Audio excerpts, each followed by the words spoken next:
IPL থেকে মুস্তাফিজুর রহমানকে বাদ দিয়ে দিয়েছিল তো ভারত, তাই না? তো কি হয়েছে? পাকিস্তান তাদের পিএসএল এ মুস্তাফিজকে লুফে নিয়েছে। পাকিস্তানের প্রধানমন্ত্রী শাহবাজ শরীফ তার ক্যাবিনেট মিটিংয়ে জানিয়েছেন যে বাংলাদেশের জন্য টি-20 বিশ্বকাপে ভারতের বিপক্ষে ম্যাচ তারা বয়কটের সিদ্ধান্ত নিয়েছে। সেইটার জবাব দিতে গিয়ে গদগদ হয়ে আমাদের যুব ক্রীড়া মন্ত্রণালয়ের উপদেষ্টা ডক্টর আসিফ নজরুল, ধন্যবাদ পাকিস্তান, নিজের ফেসবুকে এই লেখাটাও লিখে দিয়েছেন। পাকিস্তানের ক্যাপ্টেন অফিসিয়াল প্রেস কনফারেন্সে সালমান আলী আগা তিনি জানাচ্ছেন যে বাংলাদেশিরা আমাদের ভাই, পাকিস্তানের পাশে যে তারা রয়েছে এই জন্য আমরা ভীষণ কৃতজ্ঞ। এই সব কিছু কিসের ইঙ্গিত দিচ্ছে? এই যে দুদিন আগে পাকিস্তানের প্রতিরক্ষামন্ত্রী যে বললেন আইসিসির বাইরে গিয়ে এরকম নতুন একটা বৈশ্বিক ক্রিকেট সংস্থা প্রয়োজন, সেরকম কিছুর ইঙ্গিত দিচ্ছে।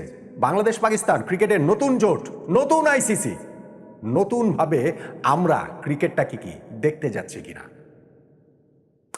দেখেন, মুস্তাফিজের ইস্যুটা আমি আগে একটু ক্লিয়ার করি। পিএসএলে এইবারই প্রথমবারের মতো নিলাম সিস্টেমে হচ্ছে। সেই নিলামের আগে ডিরেক্ট সাইনিংয়ের ব্যাপার রয়েছে। তাতে লাহোর কালান্দার্স তারা মুস্তাফিজুর রহমানকে দলে ভিড়িয়েছে 6,44,00,000 পাকিস্তানি রুপিতে। এখন অনেকে ওই যে কম্পেয়ার করছেন যে না, ভারতে তো আসলে নিয়েছিল মুস্তাফিজকে কলকাতা নাইট রাইডার্স 9,20,00,000 ভারতীয় রুপি, তো সেটা থেকে তো আর খুব কম না, 3 ভাগের 2 ভাগ না হয় আমরা ধরলাম যে পাকিস্তানও তো 6,44,00,000 পাকিস্তানি রুপি দিয়ে নিয়েছেন। না, বিষয়টা ওই রকম না, বিষয়টা তো কাছাকাছি না। ভারতীয় রুপির মান আবার পাকিস্তানি রুপির মানের মধ্যে বিশাল পার্থক্য রয়েছে। ধরেন আমি জিনিসটাকে যদি টাকায় কনভার্ট করে বলি, তাহলে কলকাতা নাইট রাইডার্স মুস্তাফিজুর রহমানকে নিয়েছিল 9,20,00,000 ভারতীয় রুপি, বাংলাদেশি মুদ্রায় 12,40,00,000 টাকার মতো, 12.5 কোটি টাকা ধরেন। আর এই পিএসএল এর দল লাহোর কালান্দার যে মুস্তাফিজকে দলে ভেড়ালো 6,44,00,000 পাকিস্তানি রুপি দিয়ে, এটা বাংলাদেশি মুদ্রায় মান 2,80,00,000 টাকা। আইপিএলে খেলে মুস্তাফিজ পেতেন 12.5 কোটি টাকা, আর পিএসএল খেলে মুস্তাফিজ পাচ্ছেন 3.25 কোটি টাকা। পার্থক্যটা তো বুঝতে পারছেন।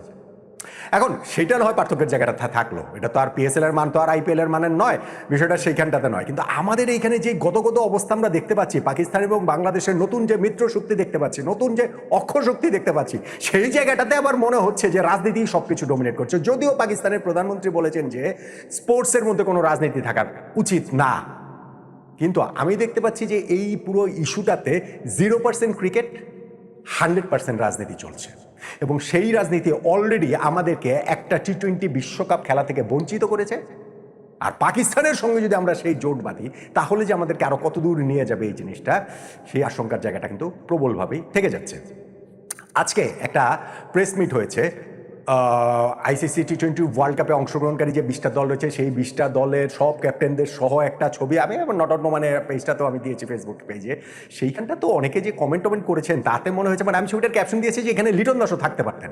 এই আফসোস করবো না, এই হাহাকার আমাদের থাকবে না যে একটা টি-20 বিশ্বকাপ আমরা খেললাম না। একজন ক্রীড়াপ্রেমী হিসেবে সেই হাহাকার কার মধ্যে না থাকবে আমাকে একটু বলেন তো দেখি। ওইসব ফালতু কথা ভাই বললেন না তো, দেশ আগে নাকি স্পোর্টস আগে, বাংলাদেশ আগে নাকি ক্রিকেট আগে, এইসব কথাবার্তা যারা বলেন তাদের উদ্দেশ্যই সন্দেহজনক। তারাই হচ্ছে গিয়ে বিশেষ একটা গোষ্ঠীর পারপাস সার্ভ করার জন্য এগুলো করছেন। তারাই, তাদের জন্যই এই আমাদের সরকার, পাকিস্তানের সরকার এই রাজনৈতিক খেলাটা ভারত সরকার অবশ্যই শুরু করেছে মুস্তাফিজকে বাদ দিয়ে, ওইটা নিয়ে কোনো ডাউট নাই। কিন্তু এর পরবর্তী সময় যেটা হচ্ছে, আমাদের 12ই ফেব্রুয়ারি যে ন্যাশনাল ইলেকশন, সেইটাকে সামনে রেখে নির্দিষ্ট একটা গোষ্ঠীর পারপাস সার্ভ করার মতো অনেকেই দেখছি আমি। বাংলাদেশে ওই ক্যাপ্টেন্স ফটোটাতে লিটন দাস থাকতে পারতো, বাংলাদেশের ক্যাপ্টেন। এইখানে আপনারা কেউ কেউ যেসব কমেন্টস লিখেছেন, তাতে করেই ভাই আসলে স্পষ্ট হয়ে যায় ক্রিকেটটা আপনাদের কোনো অগ্রাধিকারে নাই, দেশপ্রেমটাও আপনাদের অগ্রাধিকারে নাই। আপনারা ক্রিকেটও ভালোবাসেন না, আপনারা দেশপ্রেমও ভালোবাসেন না। যারা ওই মনোভাবের, তারা ক্রিকেটটাকেও শেষ করতে চান, তারা দেশটাকেও শেষ করতে চান। 12 ফেব্রুয়ারি হওয়ার পরে করেন, এখনো তো হয় নাই, নির্বাচনটা হোক তারপরে করেন। তার আগ পর্যন্ত অন্তত পক্ষে আমাদের ক্রিকেট বোর্ড কোনো কিছু ওই রকম করেন না।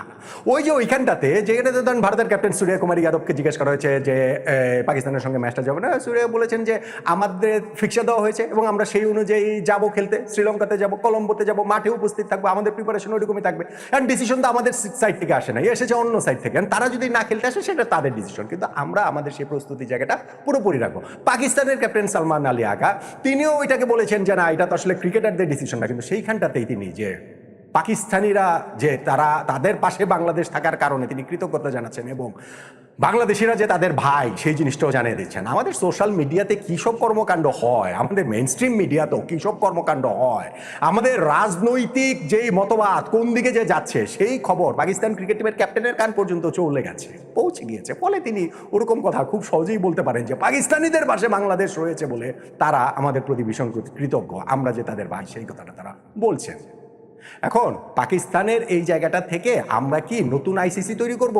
পাকিস্তান যদি বেরিয়ে যায় সেইখানটাতে কি আমরা পাকিস্তানের সঙ্গে সঙ্গত দিব যে না ঠিক আছে আমরাও আছি পাকিস্তানের সঙ্গে? এখন দেওয়াটা জরুরি এবং এরকম কোনো ঘোষণাও চলে আসতে পারে কিন্তু 12ই ফেব্রুয়ারির আগে। আপনারা যদি সেরকম মনে করেন আপনারা ভুল ভাবছেন, আমার মনে হয় না এরকম কিছু হবে। পাকিস্তান জাস্ট হচ্ছে কি আমাদের নাচাচ্ছে, পাকিস্তান জাস্ট আমাদেরকে খেলাচ্ছে, আমাদের দেশটাকেও খেলাচ্ছে, আমাদের ক্রিকেটটাকেও খেলাচ্ছে। 12ই ফেব্রুয়ারি নির্বাচনের তারা যাদেরকে পৃষ্ঠপোষক করে ক্ষমতায় আনতে চায় তারা যদি ক্ষমতায় আসে তাহলে তো হয়ে গেল, তাদের উদ্দেশ্য সফল। আর যদি সেটা না পারে সুরসুর করে দেখবেন 15 তারিখের ম্যাচটা পাকিস্তান খেলছে ভারতের সঙ্গে, বাংলাদেশের কি হলো না হলো তাতে তাদের কিচ্ছু যায় আসে না।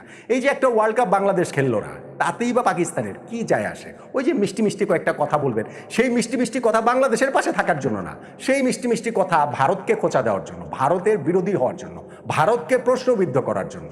কিন্তু এন্ড অফ দ্য ডে যে আমার আন্ডারস্ট্যান্ডিং যেটা সেটা হচ্ছে গিয়ে খেলাটা হচ্ছে পুরো রাজনীতির খেলা, প্রথম থেকেই সেটা রাজনীতির খেলা ছিল।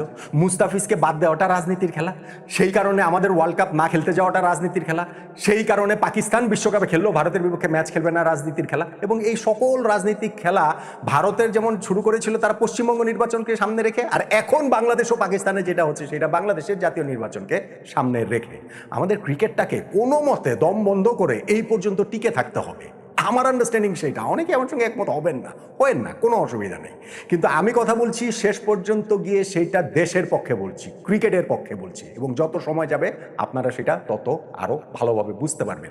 এই যে ধন্যবাদ পাকিস্তান আর বাংলাদেশিরা আমাদের ভাই, এগুলার সকল সূত্র যে শেষ পর্যন্ত গিয়ে 12ই ফেব্রুয়ারির নির্বাচন ঘিরে সময়ে সেটাও বোধ হয় স্পষ্ট থেকে আরও স্পষ্টতর হয়ে উঠবে।